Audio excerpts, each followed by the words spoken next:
नमस्कार। सामुद्रिक विज्ञान के इस अंक में एक बार पुनः आपका स्वागत है। दोस्तों, मैं हूँ भास्करानंद डोभाल और आप देख रहे हैं हस्तरेखा का ये अंक अपनी ही पसंदीदा यूट्यूब के चैनल गोब्लॉक्स में। एक सुंदर सी फीमेल हथेली, आप महिला जातिका हैं और आपकी रियल हथेली मेरे सामने विवेचना के लिए आ रखी है। देखिएगा, सबसे पहले मैं हथेली को देख रहा हूँ तो हथेली की आकृति एक आयताकार दिखाई दे रही है और आयताकार हथेली को हस्तरेखा में सबसे उच्च कोटि की हथेली कहते हैं। ये दार्शनिक हथेली कही जाती है, ठीक है ना। उच्च कोटि की हथेली है और दार्शनिक हथेली है, मतलब ऐसे लोगों के अंदर एक एनालिटिकल स्वभाव बैठा हुआ होता है। दूसरा, ये लोग दार्शनिक होते हैं। तीसरा, ऐसे लोग जिज्ञासु किस्म के होते हैं। तो ये इनके अंदर बहुत अच्छी तरह से ये चीज़ें रहेंगी और ये जीवन भर रहेंगी, क्योंकि ऐसे लोग ज़्यादातर मैंने देखे एक रिसर्चर होते हैं, अनुसंधानकर्ता भी होते हैं और जो है शोधकर्ता भी इनको कहा जाता है। ये शोध किस्म के व्यक्ति भी होते हैं, ठीक है ना, चाहे महिला हो या पुरुष हो।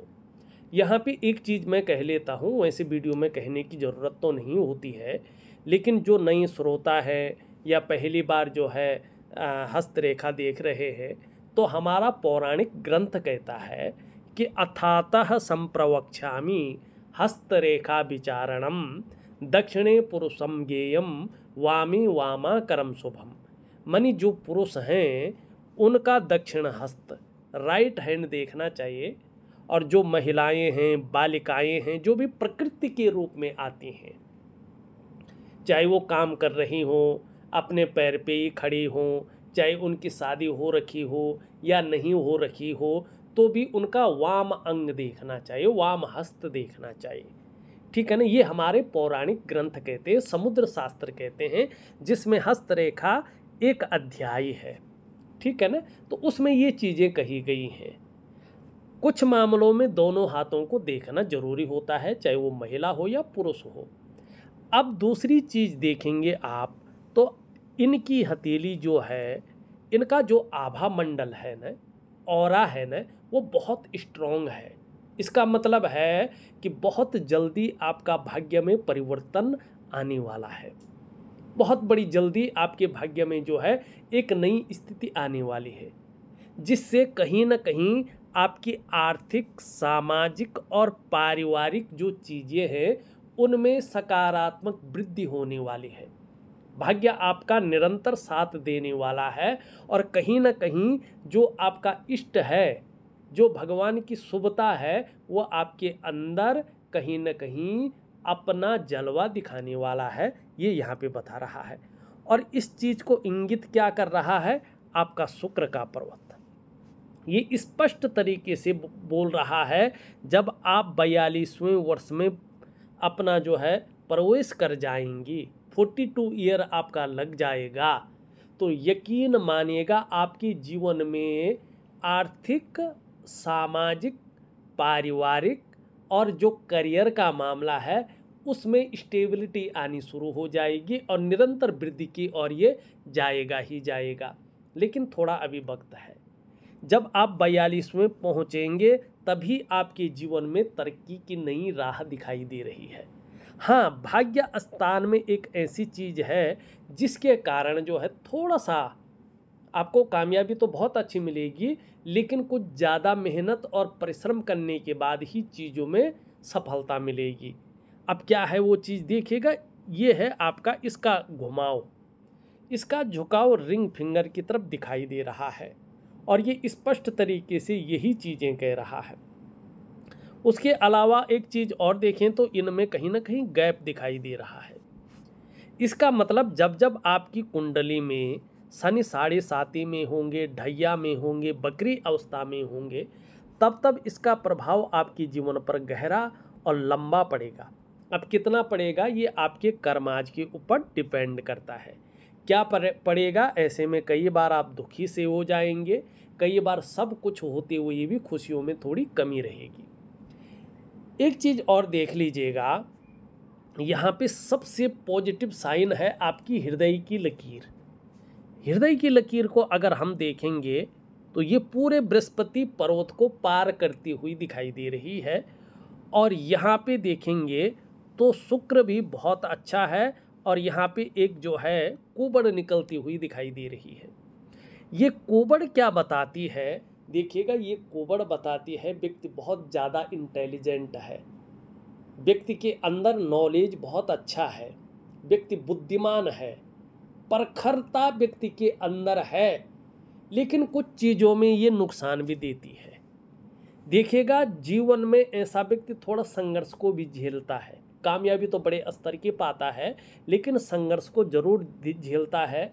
और अगर ये व्यक्ति जल्दबाजी में, भावनाओं में आकर और उतावलेपन में बड़े निर्णय अगर ले ले तो ये व्यक्ति को धन हानि कराती है।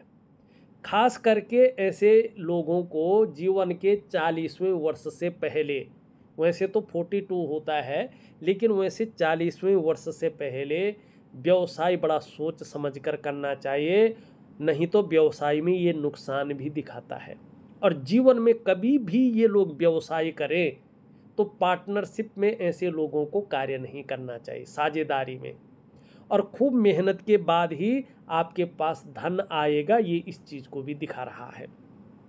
खासकर आपके जीवन में धन कमाने की स्थिति, जो मनपसंद का धन है, जो वास्तविक रूप में जो है एक स्टेबिलिटी लाएगा, आपके जीवन को तरक्की की ओर धकेलेगा, वो स्थिति थोड़ी सी लेट बन रही है। 42वें वर्ष की आयु से चीज़ें बेहतरीन होनी शुरू हो जाएंगी और आपको ये प्रैक्टिकल रूप में भी दिखेगा। लेकिन उससे भी बड़ी बात एक और है, यहाँ पे ये भी स्पष्ट दिखाई दे रहा है कि आपका जो बुढ़ापा काल है वो बहुत शानदार रहने वाला है। जीवन काल के 57 ईयर से बहुत अच्छा समय आपके जीवन में दोबारा लौट के आने वाला है। एक तो 42 में है और एक 57 से है, ठीक है ना। लेकिन जैसे जैसे आपकी उम्र बढ़ेगी वैसे वैसे पीठ का दर्द है, घुटने का दर्द है और कमर की प्रॉब्लम है, इसकी संभावना, जिसको साटिका की प्रॉब्लम कहते हैं, इसकी संभावना बढ़ेगी। तो इस चीज़ का आपको ध्यान रखना है। योगा है, प्राणायाम है, ये चीज़ें जरूर करनी है। अब यहाँ पे देखेंगे हृदय रेखा पूरी हथेली को पार कर रहा है ना, इसका मतलब है कि कहीं ना कहीं जो है सफलता आपको अपने बल पे प्राप्त होगी, ठीक है ना। विश्वसनीय ऐसे लोग बहुत ज़्यादा होते हैं, लेकिन अपने बल पर अपने जीवन काल में सर्वथा सफल होंगे, अपने बदौलत जीवन में सब कुछ पाएंगी। आपकी हृदय रेखा भी बता रही है और आपकी जो है केतु की लकीरें भी यही बता रही हैं कि आपको अपने बलबूते ही अपने जीवन काल में सफलता मिलेगी और अपने बदौलत ही आप जीवन में सब कुछ प्राप्त करेंगे। ये स्पष्ट है, ये बहुत अच्छा है और इसकी शुरुआत हो रही है 42 ईयर से। शुक्र के कारण एक चीज़ें और आ रही हैं, आप देखेंगे शुक्र में वर्टिकल रेखाएं स्पष्ट दिखाई दे रही हैं। इसका मतलब है कि कार्य के प्रति जुझारूपन रहेगा। जिस कार्य को हाथ में ले लेंगी, जब तक पूरा नहीं करते हैं तब तक उस कार्य को छोड़ेंगे नहीं, और यही चीज़ आपको कामयाबी के नए शिखर पे पहुंचाएगी। दूसरा यहाँ पे दिखाई दे रहा है, इसका जो झुकाव देखो मणिबंध की तरफ है। घूमने फिरने के भी खूब शौकीन रहेंगी, और केवल शौकीन नहीं रहेंगी, घूमने फिरने का बहुत अच्छा आपको मौका मिलेगा, जिससे आपका मन प्रसन्न रहेगा, जीवन में खुशनुमा माहौल बना रहेगा, ठीक है ना। अब तीसरी चीज़ देखिएगा, अगर आप व्यापार करने की सोच रहे हैं, बिजनेस करने की सोच रहे हैं, तो शुक्र से संबंधित बिजनेस आपके लिए सबसे ज़्यादा अच्छा रहेगा। क्या क्या बिजनेस हैं इसमें देखिएगा, कला है, सजावट वाली चीज़ें हैं, रेडीमेड कपड़ों का कारोबार है, ब्यूटी इंडस्ट्री है, ठीक है ना। इसमें आप अच्छा करियर बना सकते हैं। अगर देखिए क्या क्या गिनाया मैंने, कला है, सजावट मानी जो लग्जरी आइटम है वो वाला व्यापार, रेडीमेड कपड़ों वाला व्यापार जो कारोबार होता है, और ब्यूटी इंडस्ट्री आपके लिए बहुत अच्छा है। वैसे विज्ञापन का क्षेत्र भी आपके लिए बहुत अच्छा है अगर आप इसमें कर सकते हैं तो।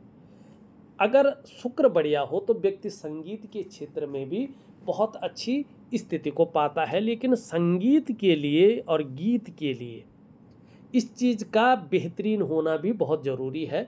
तो यहाँ पे संगीत में तो बहुत बड़ी चीज़ नहीं दिखाई दे रही है, लेकिन जो चीज़ें मैंने गिनाए हैं उन चीज़ों का अगर व्यापार करती हैं आप तो आपके लिए बहुत अच्छा रहेगा, ठीक है ना।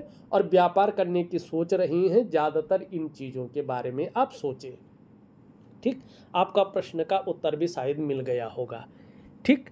अब यहाँ पे देखिएगा, दूसरी स्थिति देखें, यहाँ पे आपकी मस्तिष्क की रेखा एकदम सुंदर है। इसका मतलब है आपका बौद्धिक स्तर भी बहुत अच्छा है और क्रिएटिविटी भी आपके अंदर है।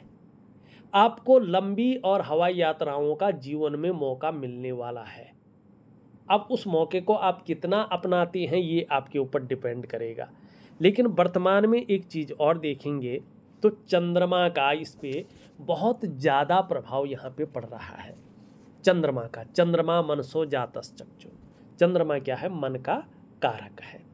तो मस्तिष्क रेखा पे, दिमाग पे अगर चंद्रमा का प्रभाव पड़ता है मन पे, तो इस अवस्था में व्यक्ति प्रायो बहुत ज़्यादा सोचने वाला हो जाता है, ज़्यादातर हमेशा कल्पनाओं में डूबे रहने वाला हो जाता है और इनका जो मन है न वो भी एकाग्रचित कम हो पा रहा है।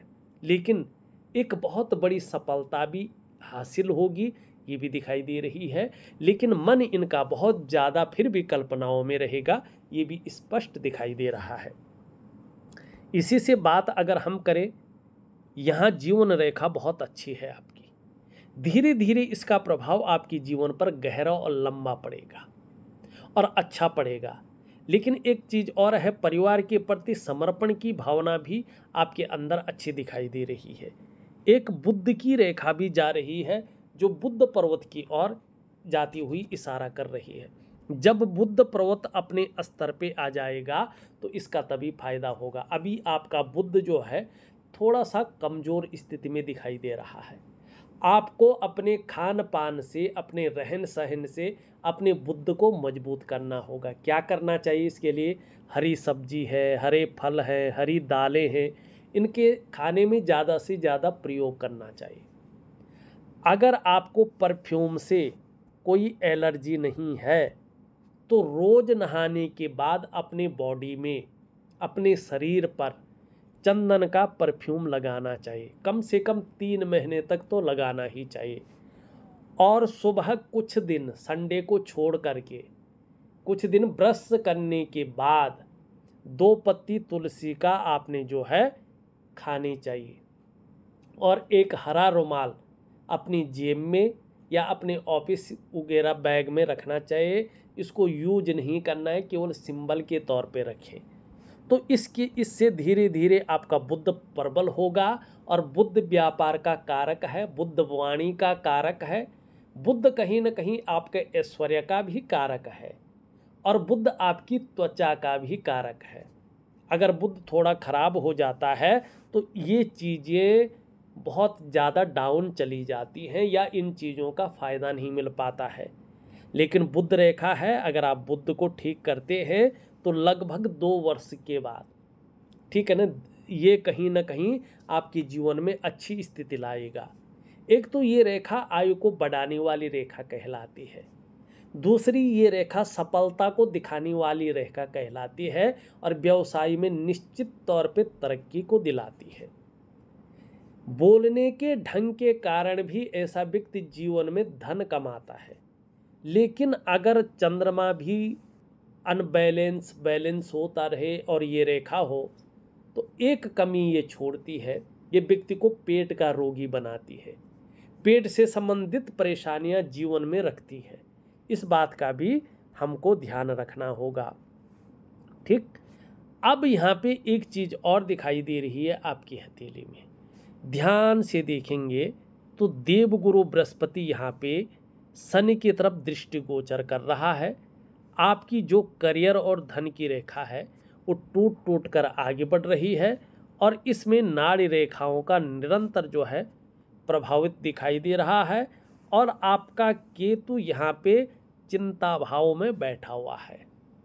तो ये कहीं ना कहीं जीवन में गुरु चांडाल योग बनाता है। ये स्पष्ट कहता है कि देखिएगा, कहीं ना कहीं या तो आपके ऊपर नज़र दोष है, या तो आप जहाँ पे रहती हैं वहाँ पे वास्तु दोष है। अब इसके लिए एक चीज़ देखिएगा, ये सरल है देखना।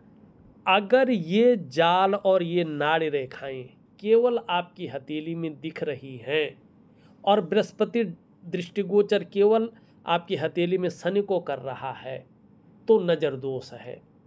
अगर आपके परिवार में सबकी हथेली में कहीं ना कहीं कुछ ना कुछ है, तो वास्तु दोष है। तो उसका निवारण आपको करना चाहिए, क्योंकि ये व्यक्ति को भयंकर पीड़ा देता है। साथ में अगर आप देखेंगे तो एक रेखा इस प्रकार से जा रही है। इसका मतलब है कि कहीं न कहीं आप अपने जीवन काल में लगातार उलझे हुए हैं। सम्मान तो आता है, लेकिन परेशानियां भी साथ साथ में आ जाती हैं। कभी कभी तो ऐसा लगता है कि आपकी परेशानियां जैसे ख़त्म ही नहीं हो रही है, आपका तनाव जैसे ख़त्म ही नहीं हो रहा है, आप परेशानियों से जैसे मुक्ति नहीं ले पा रहे हैं। ठीक है ना। तो इसके लिए आप क्या करेंगे, एक दिव्य सूर्य क्रिया करेंगे। ये एक प्रकार की क्रिया है, एक प्रकार की पूजा भी है, और ये बहुत सरल है और बहुत ज़्यादा फायदेमंद है। ठीक। अब इस चीज़ को भी हटाना बहुत ज़रूरी है। जो ये जाल है, हथेली में जाल बनना अच्छा नहीं माना जाता है। ये सबसे पहले प्रभाव देता है आपके मन पे, आपके मस्तिष्क पे। कहीं ना कहीं जीवन में उलझन की स्थितियां आ जाती हैं। कई बार कन्फ्यूजन है, उलझन है, दुविधा है, ये व्यक्ति के जीवन में बहुत ज़्यादा चलना शुरू कर लेती है और आपकी जो निर्णय लेने की ताकत है उसको छीन करती है। आप सही से डिसीजन नहीं ले पाते हैं कि वास्तव में करना क्या चाहिए और किस तरफ हमें जाना चाहिए। दूसरा इसका प्रभाव पड़ता है आपके स्वास्थ्य पर। ठीक है ना। चाहे वो शारीरिक हो या मानसिक स्वास्थ्य हो, उसमें विकार आने शुरू हो जाते हैं। तीसरा इसका प्रभाव पड़ता है आपकी आर्थिक सेहत में। आर्थिक रूप से ये हमेशा आपको बीमारों अवस्था में ले जाने का कार्य करता है, हमेशा आपको दरिद्रता की ओर धकेलता है। आर्थिक रूप से ये हमेशा आपको कमज़ोर करने की कोशिश करता है। चौथा इसका प्रभाव पड़ता है आपके रिश्तों पे, चाहे वो दाम्पत्य जीवन का रिश्ता हो, चाहे आपका परिवार का रिश्ता हो या कुटुंब का रिश्ता हो। इन रिश्तों का जो चरम सुख का भोग है, उसके बीच में ये परिस्थितियां खड़ी करने का कार्य करता है। पांचवा और सबसे बड़ा प्रभाव इसका पड़ता है आपकी डेवलपमेंट पे और आपकी प्रोग्रेस पे। जो आपका सफलता का स्तर हो जाना चाहिए था, वो सफलता का स्तर कहीं ना कहीं जो है माइनस की तरफ जाता है। तो मैं इन चीज़ों को ठीक करने के लिए एक दिव्य सूर्य क्रिया आपको दे रहा हूँ, एक दिव्य योग ध्यान क्रिया आपको दे रहा हूँ।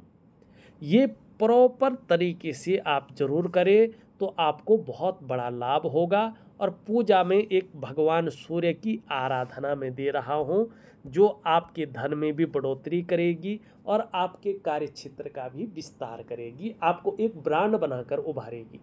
लेकिन कब उभारेगी, कैसे उभारेगी, ये आपके समर्पण की क्वालिटी पे निर्भर करेगा। ठीक है। क्योंकि चमत्कार कभी नहीं होता है, चमत्कार आपके अंदर अगर क्वालिटी है तभी चमत्कार होता है। ठीक। अब हम जो है यहाँ पे अभी देखें तो करियर और धन की रेखा मैंने पहले ही बता दी है, टूट टूट के आगे बढ़ रही है। तो ये क्षीण होती है तो क्षीण फल देती है। ठीक। और इसको नाड़ी रेखाएं काट रही हैं, उसका भी मैंने आपको सारी चीज़ें बता दी हैं। यहाँ पे देखेंगे तो ये पूरी तरह से झुक रखी है इसकी तरफ। इसका मतलब है कि धार्मिक भावनाएं बहुत अच्छी रहेंगी, ईश्वर में विश्वास बना रहेगा और अपने आराध्य के प्रति समर्पण की भावना रहेगी। ये उंगली पूरी तरह से झुक रखी है इसकी तरफ। यश पाने की इच्छा, नेम फेम पाने की इच्छा और अपने कार्यों में विस्तार पाने की इच्छा, फैलाव पाने की इच्छा, एक ब्रांड बनकर उभरने की इच्छा हमेशा बनी रहेगी। यहाँ पे देखेंगे तो ये दोनों बराबर हैं, दोनों ये मिडिल फिंगर से छोटी हैं। धन और यश की भूख है, पैसा और सम्मान जीवन के लिए बहुत ज़रूरी हो गया है और जीवन का मात्र लक्ष्य भी अभी यही दिखाई दे रहा है। ये उंगली पूरी तरह से झुक रखी है इसकी तरफ। धन कमाने की ललक बहुत अच्छी रहेगी जीवन में और इसका लाभ भी बहुत अच्छा मिलेगा, लेकिन ये इसके पहले पौरवे तक नहीं पहुंच पा रही है। तो धन के प्रबंधन में, कागजों के रखरखाव में, अकाउंटेबिलिटी में, फाइलिंग में और कम्युनिकेशन स्किल्स में थोड़ी सी कमी दिखाई दे रही है और जो व्यक्तित्व है वो पूरी तरह से उभर करके निखर के नहीं आ पा रहा है। अगर संभव हो तो यहाँ तक नाखून जरूर बढ़ाएं, इसका बहुत अच्छा फायदा आपको मिलेगा। एक सुखद जीवन जीने की चाह रहेगी हमेशा और सुखद जीवन जीने के लिए प्रयत्नशील व्यक्तित्व रहेगा। ग्रहों की स्थिति अगर हम देखेंगे तो शुक्र जो ये ग्रह है, देखिएगा अगर शुक्र को हम देखते हैं ना तो मेरे व्यूअर्स वास्तव में जानते हैं कला है, सौंदर्य है, सुंदरता है, इन सब चीज़ों के लिए और एक सुखद जीवन जीने के लिए इसका पुष्ट और सुंदर होना बहुत ज़रूरी होता है। अगर आपको जीवन में कला चाहिए, सौंदर्य चाहिए, अपनी जीवन में एक अच्छी सुंदरता चाहिए और सुखद जीवन जीना है आपको, तो आपका शुक्र का बेहतर होना जरूरी है। इस प्रकार से उभरा हुआ हो, इस प्रकार से तेजोमय अवस्था में हो तो बहुत अच्छा होता है। इसका मतलब है आपको भी ये तेजस्वी जरूर बना रहा है, आपकी पर्सनैलिटी को भी ये कहीं ना कहीं निखारता हुआ दिखाई दे रहा है और जो सुंदरता है, जो खूबसूरती है, जो आकर्षण है, वो आपके अंदर हमेशा विद्यमान रहेगा शुक्र के कारण। और ये यहीं तक नहीं, ये आगे भी बढ़ के बता रहा है कि हर परिस्थिति को हंसते हंसते झेलने की ताकत भी ये दे रहा है। अपने को मेंटेन रखना, अपनी पर्सनैलिटी पर ध्यान देना, अपने को सज संवार कर रखना, नई चीज़ों के प्रति रुझान रहना, चाहे नई प्रकार का फैशन हो, नई प्रकार के कपड़े हों, मार्केट में नई प्रकार की चीज़ें हों, भौतिक सुख सुविधाओं की तरफ भी बहुत ज़्यादा आकर्षण रहेगा, चाहे लग्जरी जीवन हो, अल्ट्रा लग्जरी जीवन हो, ठीक है ना, ये इसकी तरफ भी आपको ले जा रहा है। अगर निम्न मंगल को मैं देखूं, थोड़ा कन्फ्यूजन है, उलझन है, दुविधा है, इसको देता हुआ दिखाई दे रहा है और कॉन्फिडेंस की भी थोड़ा कमी कर रहा है और निर्णय लेने की ताकत को भी थोड़ा कम कर रहा है। तो मैं दिव्य सूर्य क्रिया दे रहा हूँ, इसमें इसका उपाय दूंगा, जरूर करें तो आपको लाभ होगा। और ये सारी चीज़ें 2 वर्षों तक बैठी हुई है, उसके बाद अगर आप सही से उपाय करते हैं, जीवनचर्या में थोड़ा सुधार करते हैं, सोचने का भी ढंग बदलते हैं, तो निश्चित तौर पे आपको इसका बड़ा लाभ होने वाला है। ऊपरी मंगल देखूं तो ये बहुत अच्छा है, पराक्रम बहुत अच्छा रहेगा और एनर्जेटिक स्वभाव बना रहेगा। अभी ये थोड़ा सा शनि की तरफ दृष्टिगोचर कर रहा है, परिवार को लेके, बच्चों को लेके भी हल्की फुल्की समस्याएं रह सकती हैं, मानी चिंताएं, कुछ होगा नहीं। यहाँ पे चतुष्कोण है, ये सबसे बड़ी चीज़ है। तो ये कहीं ना कहीं एक ईश्वरीय कृपा का द्योतक भी आपकी हथेली में है। शनि आपका बहुत अच्छा है, इसका बड़ा लाभ आपको होगा। सूर्य आपका थोड़ा जो है काफ़ी कमज़ोर दिखाई दे रहा है, तो इसके लिए दिव्य सूर्य क्रिया और सूर्य उपासना दे रहा हूँ। छोटा भी काम करेंगे तो नीम फेम पाने की इच्छा ज़्यादा रहेगी। बुद्ध बहुत खराब है और वाणी का, त्वचा का और भौतिक सुख सुविधाओं का और कहीं ना कहीं व्यापार का मालिक यही है और इसको कैसे ठीक करना है मैंने उपाय दे दिए हैं। चंद्रमा पूरी तरह से बैलेंस नहीं है, हल्का अनबैलेंस दिखाई दे रहा है। इसके कारण कम से कम 1 वर्ष तक कभी कभी मन गड़बड़ रह सकता है, मानसिक परेशानी से ये ग्रसित कर सकता है, कभी कभी भावुकता ज़्यादा रह सकती है या इमोशनली थोड़ा परेशान हो जाते हैं। थोड़ा मन कभी कभी अच्छा नहीं रहेगा, मन व्याकुल रह सकता है, मन भटक सकता है, ठीक है ना, काम यहाँ कर रहे हैं मन कहीं और गया हुआ है, इस प्रकार की चीज़ें रह सकती हैं। और थोड़ा सा अपना जो है डाइजेस्टिव सिस्टम का ध्यान रखिएगा। माँ की तरफ से भी हल्की फुल्की अगर चिंताएं हैं उसको दूर करने का उपाय कीजिएगा। अगर ये ज़्यादा बिगड़ता है तो नींद आने में कोई ना कोई दिक्कतें देना शुरू कर सकता है, तो इसको ज़्यादा खराब ना होने दे। इसका मैं एक छोटा सा बहुत पावरफुल उपाय दे रहा हूँ, क्रिया के रूप में, वो ज़रूर करें तो आपको बड़ा लाभ होगा। ये अगर देखेंगे तो धीरे धीरे अच्छी स्थिति में आ रहा है, लेकिन 1 साल तक कोई ना कोई चिंता लगाए रखेगा। हल्की फुल्की चीज़ें ये इस प्रकार की चीज़ों को दे रहा है। लेकिन एक बात स्पष्ट करना चाहता हूँ, आपके जीवन काल का जो ये 42वां वर्ष है, यहाँ से आपका भाग्य उदय हो रहा है। आपकी जीवन में खुशहाली तो आ ही रही है, सम्मान और प्रतिष्ठा भी आ रही है, साथ में कहीं ना कहीं तरक्की के भी बहुत अच्छे योग बन रहे हैं। और ये आप अच्छा सोच रहे हैं कि अभी से किसी चीज़ की नींव रखी जाए। तो जो नींव रखना है, अगर व्यापार में नींव रखते हैं तो आप शुक्र से संबंधित चीज़ों का नींव रखें। अगर नौकरी आप करना चाहते हैं तो बृहस्पति को और भी अच्छा बैलेंस करें, और बृहस्पति से संबंधित नौकरी आपके लिए बहुत अच्छा रहेगा। देखा जाए तो मैंने आपकी हथेली का पूरा विश्लेषण करके आपको बता दिया है, और उपाय में विधिवत तरीके से लिख करके और ऑडियो के माध्यम से भेज रहा हूँ। आप करने की कोशिश करें, निश्चित ही आपको बहुत बड़ा लाभ होगा। इस वीडियो में बस इतना ही। एक नई वीडियो के साथ पुनः उपस्थित होऊंगा, तब तक के लिए नमस्कार।